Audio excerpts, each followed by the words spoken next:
Welcome to Bite at a Time Books, where we read you your favorite classics one bite at a time. My name is Bree Carlile, and I love to read, and wanted to share my passion with listeners like you. Be sure to follow the show on your favorite podcast platforms so you get all the new episodes. Or you can follow the show on YouTube, where we have playlists for all the stories. You can find us on all the social medias at Bite at a Time Books, or on our website, biteatatimebooks.com, where you can also sign up for our newsletter for more information on what we're reading and what's coming next for the podcasts. We're part of the Bite at a Time Books Productions Network. If you'd also like to hear what inspired your favorite classic author to write their novels, and what was going on in the world at the time, check out the Bite at a Time Books Behind the Story podcast, Tuesdays, wherever you listen to podcasts. Today we'll be continuing Dracula by Bram Stoker. Chapter 10. Bite 2. Van Helsing, turning to me, said, "He is so young and strong, and of blood so pure that we need not defibrinate it." And then with swiftness, but with absolute method, Van Helsing performed the operation. As the transfusion went on, something like life seemed to come back to poor Lucy's cheeks, and through Arthur's growing pallor, the joy of his face seemed absolutely to shine. After a bit, I began to grow anxious, for the loss of blood was telling on Arthur, strong man as he was. It gave me an idea of what a terrible strain Lucy's system must have undergone, that what weakened Arthur only partially restored her. But the professor's face was set, and he stood, watch in hand, and with his eyes fixed now on the patient, and now on Arthur. I could hear my own heartbeat. Presently he said in a soft voice, "Do not stir an instant, it is enough. You attend him, I will look to her." When all was over, I could see how much Arthur was weakened. I dressed the wound, and took his arm to bring him away, when Van Helsing spoke without turning round. The man seems to have eyes in the back of his head. The brave lover, I think, deserve another kiss, which he shall have presently. And as he had now finished his operation, he adjusted the pillow to the patient's head. As he did so, the narrow black velvet band, which she seems always to wear round her throat, buckled with an old diamond buckle which her lover had given her, was dragged a little up, and showed a red mark on her throat.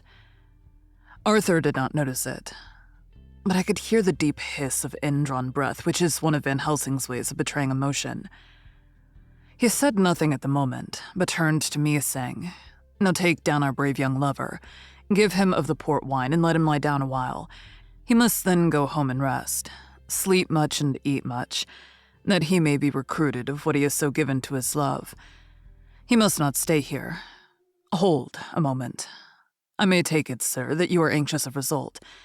Then bring it with you that in all ways the operation is successful. You have saved her life this time, and you can go home and rest easy in mind that all can be is. I shall tell her all when she is well. She shall love you none the less for what you have done. Goodbye." When Arthur had gone, I went back to the room. Lucy was sleeping gently, but her breathing was stronger. I could see the counterpane move as her breast heaved. By the bedside sat Van Helsing, looking at her intently. The velvet band again covered the red mark. I asked the professor in a whisper, "What do you make of that mark on her throat? What do you make of it?" "I've not examined it yet," I answered, and then and there proceeded to loose the band. Just over the external jugular vein, there were 2 punctures. Not large, but not wholesome looking. There was no sign of disease, but the edges were white and worn-looking, as if by some trituration. It at once occurred to me that this wound, or whatever it was, might be the means of that manifest loss of blood, but I abandoned the idea as soon as formed, for such a thing could not be. The whole bed would have been drenched to a scarlet with blood, which the girl must have lost to leave such a pallor as she had before the transfusion. "Well," said Van Helsing. "Well," said I can make nothing of it." The professor stood up. "I must go back to Amsterdam tonight," he said. "There are books and things there which I want. You must remain here all the night, and you must not let your sight pass from her." Shall I have a nurse? I asked. We are the best nurses, you and I. You keep watch all night, see that she is well fed and that nothing disturbs her. You must not sleep all the night. Later on we can sleep, you and I. I shall be back as soon as possible, and then we may begin. May begin, I said. What on earth do you mean? We shall see, he answered as he hurried out. He came back a moment later and put his head inside the door and said with a warning finger held up, Remember, she is your charge. If you leave her and harm befall, you shall not sleep easy hereafter. Dr. Seward's diary continued. 8th September. I sat up all night with Lucy. The opiate worked itself off towards dusk, and she waked naturally. She looked a different being from what she had been before the operation. Her spirits even were good, and she was full of a happy vivacity. But I could see evidences of the absolute prostration which she had undergone.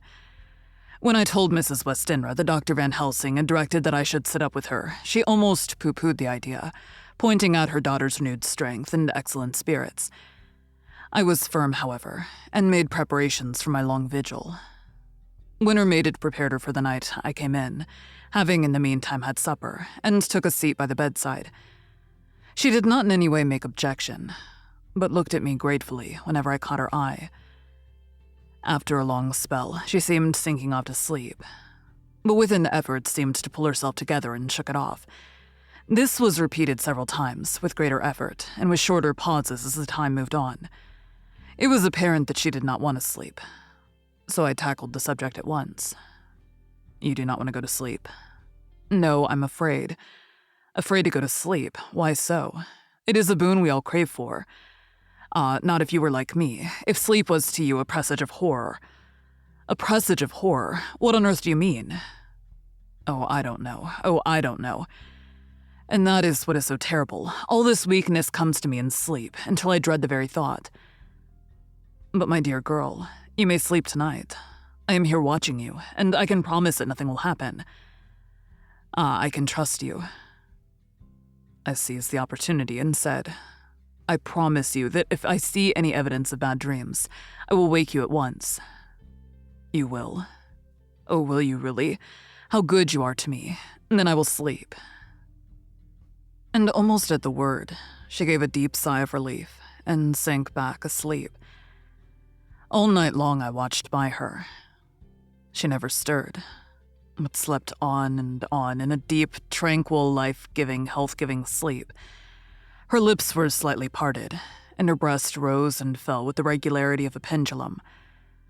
There was a smile on her face, and it was evident that no bad dreams had come to disturb her peace of mind.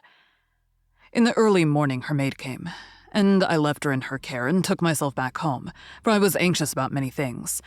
I sent a short wire to Van Helsing and to Arthur, telling them of the excellent result of the operation. My own work, with its manifold arrears, took me all day to clear off. It was dark when I was able to inquire about my zoophagus patient. The report was good. He had been quite quiet for the past day and night. A telegram came from Van Helsing at Amsterdam whilst I was at dinner, suggesting that I should be at Hillingham tonight, as it might be well to be at hand, and stating that he was leaving by the night mail and would join me early in the morning. 9 September. I was pretty tired and worn out when I got to Hillingham. For 2 nights I had hardly had a wink of sleep, and my brain was beginning to feel that numbness which marks cerebral exhaustion. Lucy was up and in cheerful spirits. When she shook hands with me, she looked sharply in my face and said, No sitting up tonight for you. You are worn out. I am quite well again. Indeed, I am. And if there is to be any sitting up, it is I who will sit up with you. I would not argue the point, but went and had my supper. Lucy came with me, and enlivened by our charming presence, I made an excellent meal, and had a couple of glasses of the more than excellent port. Then Lucy took me upstairs and showed me a room next her own, where a cozy fire was burning. Now, she said, you must stay here. I shall leave this door open, and my door too. You can lie on the sofa, for I know that nothing would induce any of you doctors to go to bed whilst there's a patient above the horizon. If I want anything, I shall call out, and you can come to me at once. I could not but acquiesce, for I was dog-tired, and could not have sat up had I tried. So, on her renewing her promise to call me if she should want anything, I lay on the sofa and forgot all about everything. Lucy Westenra's diary. 9 September. I feel so happy tonight. I have been so miserably weak that to be able to think and move about is like feeling sunshine after a long spell of east wind out of a steel sky. Somehow Arthur feels very, very close to me. I seem to feel his presence warm about me. I suppose it is that sickness and weakness are selfish things, and turn our inner eyes and sympathy on ourselves, whilst health and strength give love reign. And in thought and feeling, he can wander where he wills. I know where my thoughts are. If Arthur only knew. My dear, your ears must tingle as you sleep, as mine do waking. Oh, the blissful rest of last night. How I slept with that dear good Dr. Seward watching me. And tonight, I shall not fear to sleep, since he is close at hand and within call. Thank everybody for being so good to me. Thank God. Good night, Arthur. Thank you for joining Bite at a Time Books today, while we read a bite of one of your favorite classics. Again, my name is Bree Carlile, and I hope you join us tomorrow for the next bite of Dracula. If you enjoyed our show, be sure to follow us so you get all the new episodes. We would also love for you to drop us a rating on your favorite podcast platform. You can catch us on all the social medias at Bite at a Time Books, or check out our website, biteatatimebooks.com, where you can sign up for our newsletter. Our show is part of the Bite at a Time Books Productions Network. If you would also like to hear about the authors who write the books we read on the show, check out the Bite at a Time Books Behind the Story podcast, wherever you listen to podcasts, or on biteatatimebooksbehindthestory.com.